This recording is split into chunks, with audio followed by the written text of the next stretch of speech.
Isaiah chapter 33, verse 22, we read this: "For the Lord is our judge, the Lord is our lawgiver, the Lord is our king. He will save us." When I moved to Savannah, Georgia, one of the Southern Baptist pastors told me that the average length of a time a Southern Baptist stayed in a Southern Baptist church in Savannah was about 18 months. I really couldn't believe it.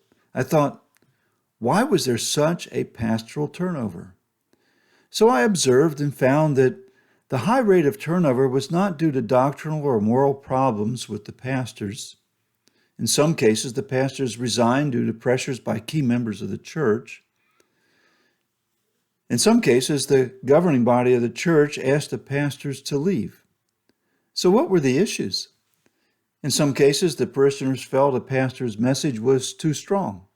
And in other cases, they felt a message was too weak. Often they disagreed with the pastor's vision or decisions that he made. In my tenure there, I had occasions where people judged my performance not on the grounds of doctrine or morality, but on the choices that I made. And this problem is not just one of affecting those in vocational ministry. It plagues everyone in our society in every aspect of life.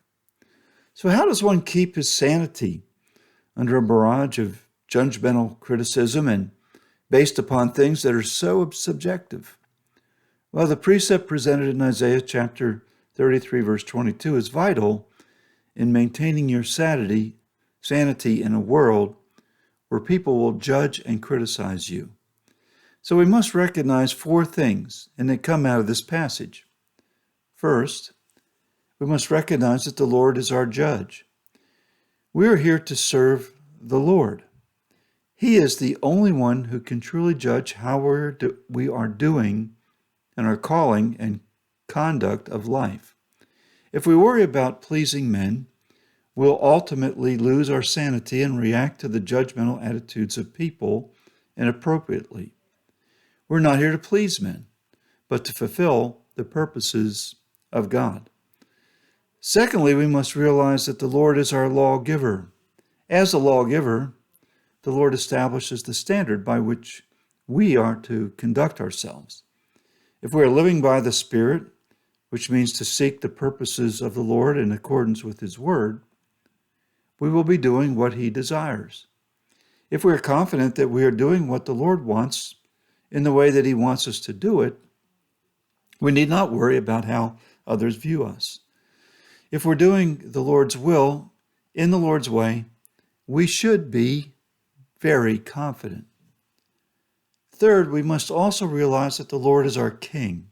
He is sovereign over all the affairs of our life, including the times when we feel unduly judged by others and criticized. None of this surprises the Lord. He uses all of this for His glorious purposes in His divine program, which includes working things for the good in our lives. And last, we must realize that the Lord will save us. He is our shield and defense. Woe be it to those who abuse the child of God who is endeavoring to walk with the Lord. Remember, the scriptures say that the Lord will avenge. In Romans we read this: "Beloved, never avenge yourselves, but leave it to the wrath of God, for it is written, 'Vengeance is mine, I will repay,' says the Lord." Therefore, never retaliate when people abuse you. Trust in the Lord. He will make things right. Do not become defensive. Do not fight back with words. Do not respond with passive-aggressive behavior. Remember that you are a child of God. Do not allow the attacks of others to defeat you emotionally.